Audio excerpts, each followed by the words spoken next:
piano, you have heard the well-known NBC pianist Vladimir Brenner. Mr. Brenner played Polonaise in C-sharp minor by Frédéric Chopin. This is the National Broadcasting Company, RCA Building, Radio City, New York.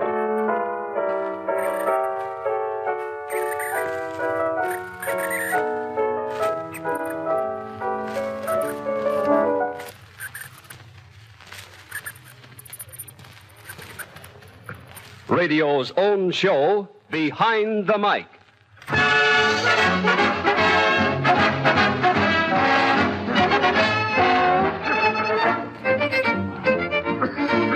Radio, with a switch of a dial, radio brings you tragedy, comedy, entertainment, information, education, a whole world at your command. But radio isn't all on the surface.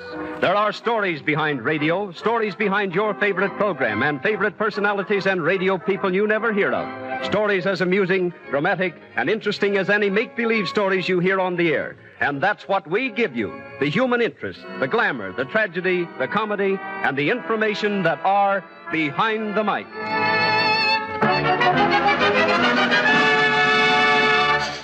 And now, presenting a man whose name since the beginning of broadcasting has been a byword in radio, Graham McNamee.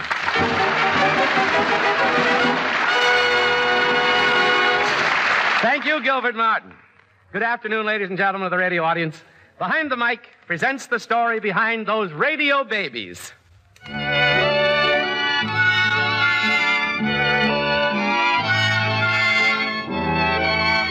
Have you ever wondered who those gurgling, clinging, bawling babies that you hear on radio programs really are? Well, we have a large number of them here in person. Introducing a dozen assorted babies in one, Janice Gilbert.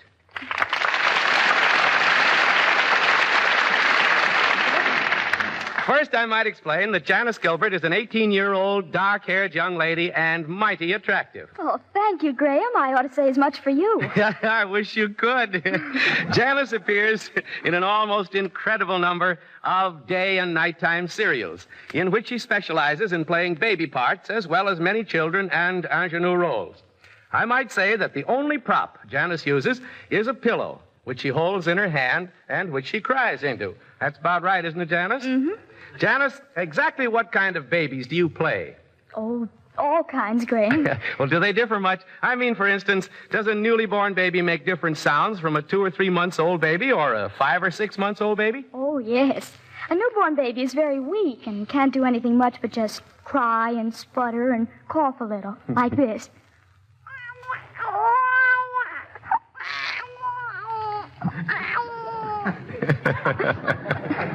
Now, a 2 or 3 months old baby sounds less strangled because it's able to get more wind into its lungs. Its cries are a little louder, like this.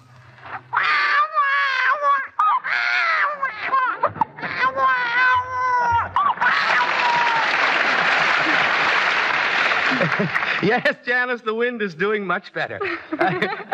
Now, how about an 8 or 9 month old baby? Well, about that time, they can gurgle and coo. And when they weep, their cries have more volume. And every once in a while, they can work words like dada into it. Now, suppose you help me out on this one, Graham. You make believe you're the baby's proud daddy, and you say things to make it gurgle and coo. You know, make me happy. Right. Come on now, baby. Come to daddy. Come to daddy. Oh, that's a nice baby.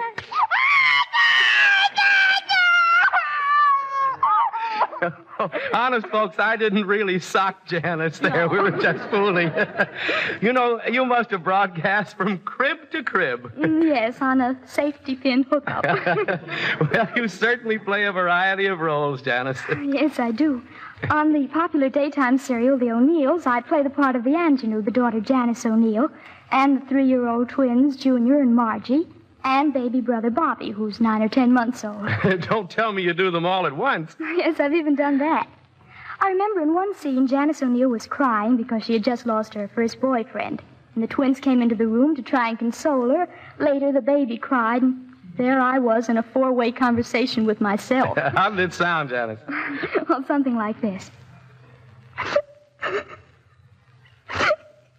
He told me he loved me. Why did he lie to me?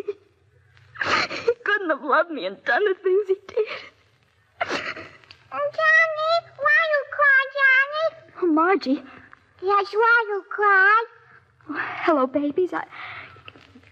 I'm crying because you wouldn't understand anyway. I'll tell Mommy. Me too, tell Mommy. Don't you dare do anything of the kind. I'll be all right. All right, Johnny, I don't care. Oh, there's Bobby. And so on, Graham. It seems easy for you to play several characters all at one time, Janice. You certainly can turn it on. Well, I have a little fear, Graham, that someday I may mix up the characters and talk something like this. Mommy, I want my cereal. Please get out of here, dear, so Mother can finish her ironing. But me hungry, awful hungry. If you wait until I finish reading the Encyclopedia Britannica and run on the Information Police program, I'll feed you myself. Thank you very much, Janice Gilbert. You may do a lot of bawling on your program, but I don't think you will ever have to worry about balling up a script.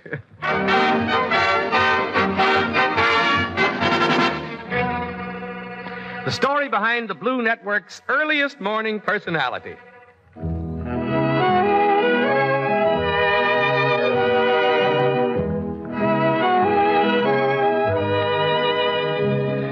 Ladies and gentlemen, long before most of you have risen from your downy cots, a certain young man is standing before a microphone introducing a radio program. His is the first voice you hear on NBC's Blue Network in the morning, provided you're up that early or that you haven't gotten to bed. We thought it would be a good idea for you to meet him. So here he is, Don Cordray, announcer of the Morning Patrol. Candidly, this is the first time I've ever seen him, and I've been around these many years.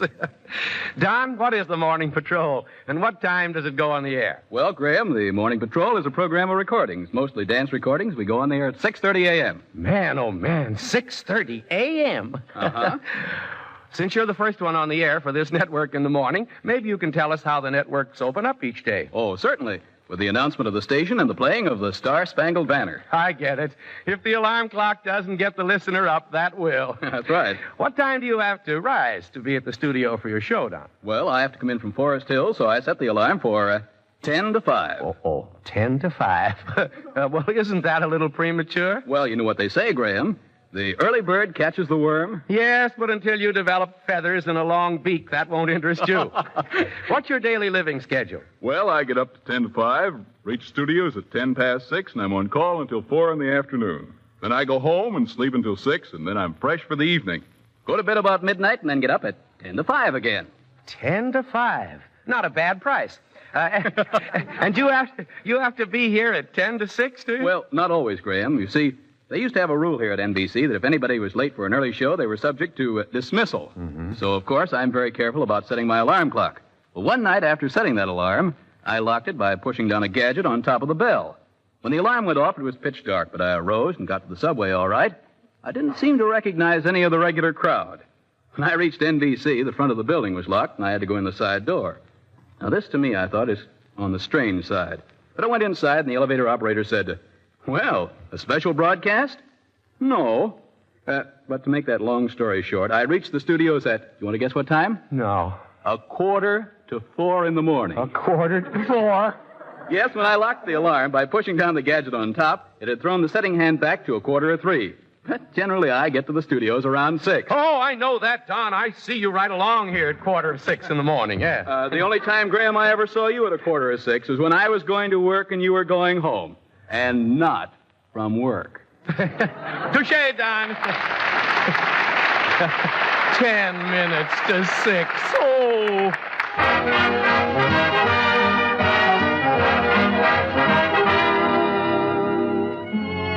How a lovely singing star of radio got her start.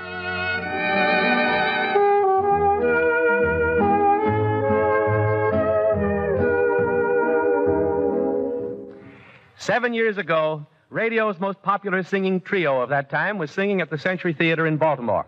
After the show, a little girl came backstage to ask for an autograph. She was admitted to the dressing room and... Gee, thanks awfully. The 3 ex-sisters, Pearl, Vi, and Jessie. Well, I'm going to keep this just as long as I live. If you keep it half that long, it'll be long enough. So you liked our singing? I think you're wonderful. And the way you took that high note. Gee, and your rhythm singing. You seem to know something about singing. Well, I sing a little myself. You do? Mm-hmm. Well, we sang for you this afternoon. How about you singing for us? Oh, well, all right. And that little girl stood up and sang like an old trooper. My, for a little girl, you have a big voice. You like it? Why, yes. I'd like our manager, Ed Wolf, to hear you. I'll tell you what. You come back to the theater tomorrow at 12 o'clock. Oh, gee, thanks. Bye. The morning following at the theater, after the three ex-sisters had finished rehearsing their new song number. Fine, fine, girls. That'll make a swell number for the act. Well, I'll see you after the first show this afternoon. So long. Oh, Mr. Wolf, before you go. Yes, Jessie. There's a little girl here I'd like you to hear. She's only 11 years old, but we heard her sing, and we think she has a beautiful voice. Oh, another one of those child prodigies. I hear them every day, Jessie. Forget about it. I'll see you after the show. Oh, but she's here now. Won't you please listen to her? I think she's really unusual. Oh, she's here. Where is she? She's sitting right behind you with her father. Here I am, Mr. Wolf. Well, suppose you run up on the stage and let's hear you do a number, huh? You brought your accompanist? Well, no, but, well... I'll accompany her. Here. Let me have your music, Mary. Wait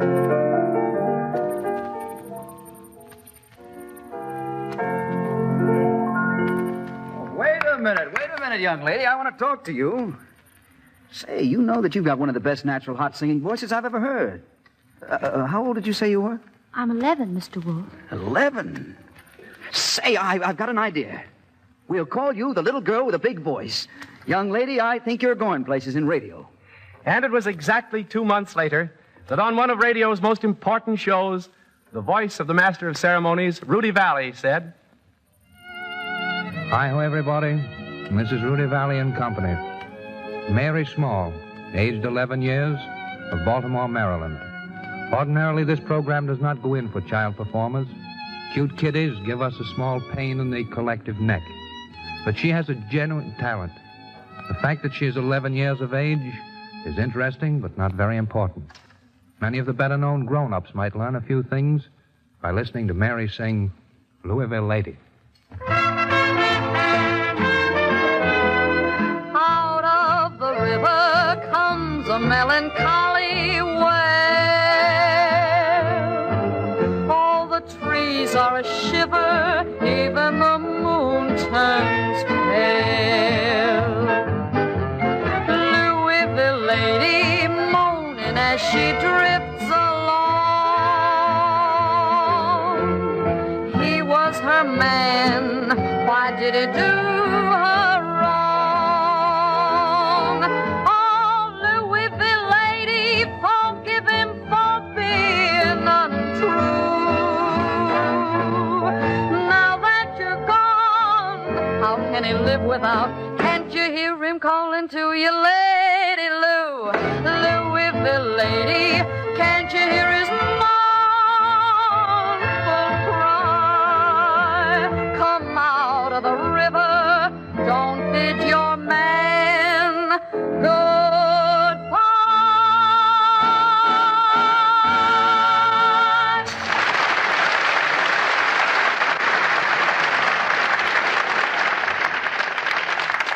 I remember your appearance very well, Mary, because I was announcing the Valley Show at the time. Mary, you were a terrific hit, but you were the first act to get 2 successive weeks on that show. From then on, you came along mighty rapidly to your present success. Today, you're recognized as one of the best blues singers in radio. Thank you, Mary. And on the side, I'd like to say that you're still just as nice a girl as you were 7 years ago. That's my compliment. And Mary Small, when you make your appearance in the new Ziegfeld Follies, the very best of luck. Thank you, Graham, and thanks, Ernie Watson, for that very nice accompaniment.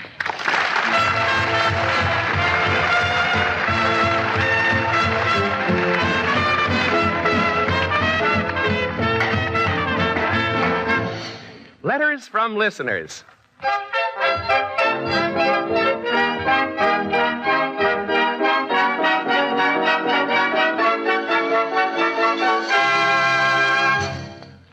Each week we invite the listeners of Behind the Mic to write us questions about radio, and the 2 or 3 we consider to be the most general interest we have answered on the air by the radio editor of some outstanding newspaper or magazine.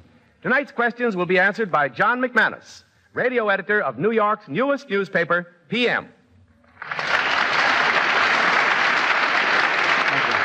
Jack, Mrs. Catherine Bronston of Los Angeles, California, writes in to ask, why do the names of stations within the United States begin with W or K, such as WJZ or KDKA? Well, Graham, we've had a W and K as first letters for our American stations ever since an international radio convention back in the teens, when first letters for identification were allotted.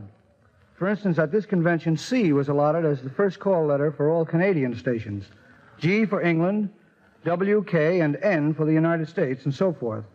You never see the N stations on your radio program because they're used only for government radio services. Incidentally, you might be interested to know that in the latter part of the 1920s, the old Federal Radio Commission made a ruling that all stations east of the Mississippi must begin with a W, and all stations west of the Mississippi must begin with a K. But stations which already had their call letters need not change. That's why, for example, you have KDKA in Pittsburgh, which is east of the Mississippi by a long shot. Miss Margaret Braun of Brooklyn, Miss Margaret B. Dirker of Los Angeles, Miss Shirley J. Gassner of Upper Montclair, New Jersey, Mr. O.H. Howard of Jackson, Mississippi, and Mr. Benjamin Goldstein of Brooklyn, New York, have all written in to ask, what does newscaster Paul Sullivan mean when at the finish of his broadcast he says, good night and 30? Well, Graham, there are 2 derivations of the expression 30 as used in this connection. When telegraphers telegraph stories for reporters to their newspapers, at the finish of the last story, they used to send 30 or 3 X's, the Roman numerals for 30.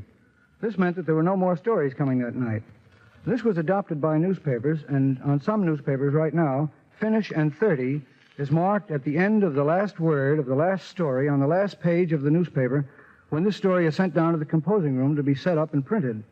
Finish and 30, that's the legend they sign on it, means that there are no more stories for that edition of the paper. Paul Sullivan simply adopted and 30 to mean that this was the end of his program. Thank you, John McManus, for answering all those questions.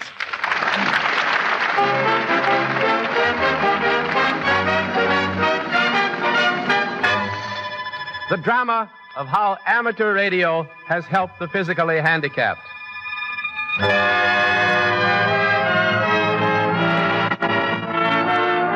Standing beside me now is a man who helps children to build radio sets and to become amateur radio operators, sending and receiving messages in their own homes. This may not sound remarkable in itself, except when you know that his schoolroom is located in the New York Institute for the Education of the Blind. His pupils cannot see, and what is still more remarkable, the man who teaches them cannot see either. He, too, is blind, but a wonderful teacher, as I discovered, watching him teach his pupils. Here he is in person, Robert Gunderson.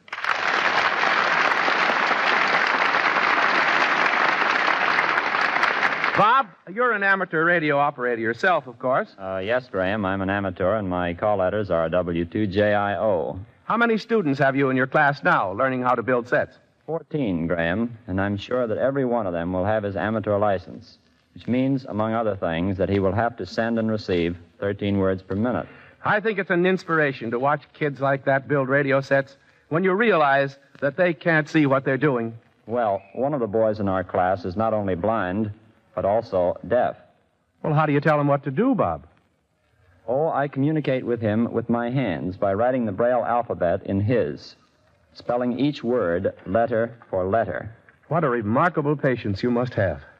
Well, how can he receive messages if he can't hear? By the sense of touch, he can feel the vibrations of a buzzer, and in this way he can send and receive code messages purely by feeling vibrations. Well, do you think it possible for him to become an amateur radio operator? Well, I'm sure of it. Right now, he can copy 10 words per minute, and you only need 13 to get your license. The radio will open up a new world for those boys, won't it, Bob? It's done that for a lot of people, Graham. One day I was communicating by dot and dash with another amateur, but his words were rather jumbled, so I sent him a message saying, I can't copy what you're sending unless you'll space your letters more clearly. He immediately replied, saying that if I didn't want to talk with him, I didn't have to, and then signed off. Well, what'd you do, Bob? Well, I figured I'd hurt his feelings and went down to apologize to him.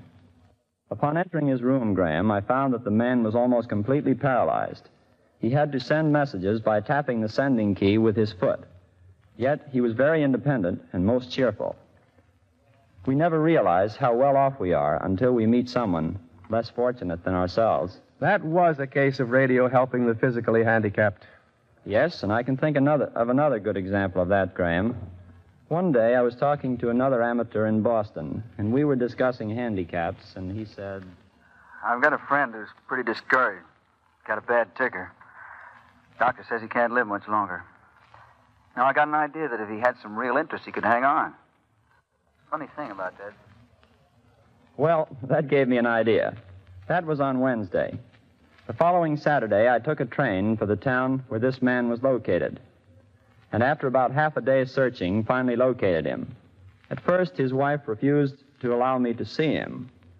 I don't care if you did come from New York, Mr. Gunderson. That won't make any difference to him. He doesn't like strangers. He's very touchy about his sickness. Yes, but I might be able to help him. Please let me see him. Well, I suppose it can't do any harm. Come on, I'll take you to his room. Charles, this is Mr. Gunderson. He's come all the way from New York to see you. You came from New York to see me? What's the idea? Well, I'll tell you, sir. I'm an amateur radio operator. A friend of yours in Boston, another amateur radio operator, and I were talking over our sets, and he mentioned you. He told me about your case, and I decided to come out to see you. No, I'm not looking for sympathy. Well, I didn't come here to give it to you, but I think I can help you. Help? What help can you do? I don't mean that I can help you myself, but I think I can help you to help yourself. Now, if you were to become an amateur radio operator... A radio operator? Yes, you're pretty lonely, aren't you? Well, suppose I am. Well, now, look. If you become an amateur radio operator with your own sending and receiving sets, you couldn't be lonely. You'd have friends wherever there are other amateurs with sets, and they're all over the world. Why, radio will stretch the walls of your room just as far as your set can send and you can receive. Yes, but where could I get a set like that? I'll build you one.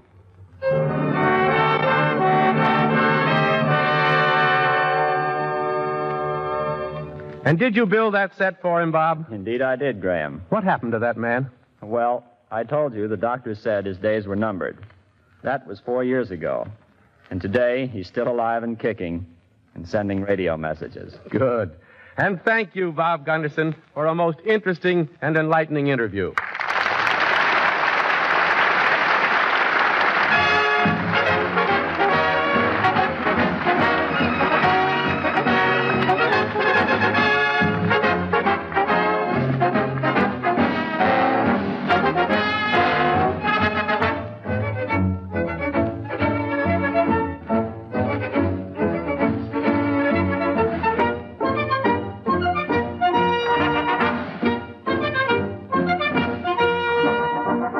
Ladies and gentlemen, if you have any questions about the inside of radio that you wish answered on the air, write a letter to us.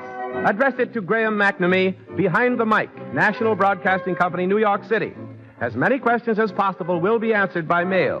And the 3 or 4 questions we feel to be of most general interest will be answered on this program.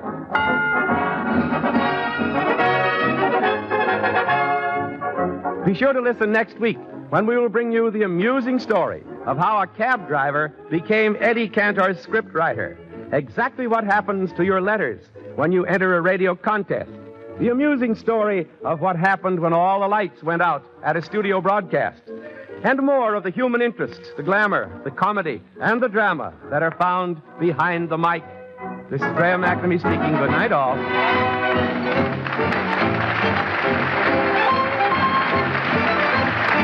The Mic is written by Mort Lewis. Original music is composed and conducted by Ernie Watson. Next week, Behind the Mic will be heard at our regular time, 5:30 to 6 Eastern Standard Time. This is the National Broadcasting Company.